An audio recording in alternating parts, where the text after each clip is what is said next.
The blueprint of life. Understanding DNA. DNA, or deoxyribonucleic acid, is a molecule that carries the genetic instructions necessary for the growth, development, functioning, and reproduction of all living organisms. It is often referred to as the genetic blueprint of life.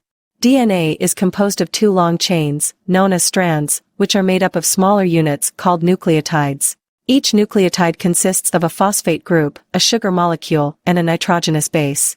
There are 4 types of nitrogenous bases in DNA: adenine, cytosine, guanine, and thymine. The structure of DNA is often described as a double helix, resembling a twisted ladder. The 2 strands of DNA are held together by hydrogen bonds between complementary nitrogenous base pairs. Adenine pairs with thymine, and cytosine pairs with guanine. This pairing ensures that the genetic information is accurately copied and transmitted when cells divide or when the information is passed from one generation to the next during reproduction.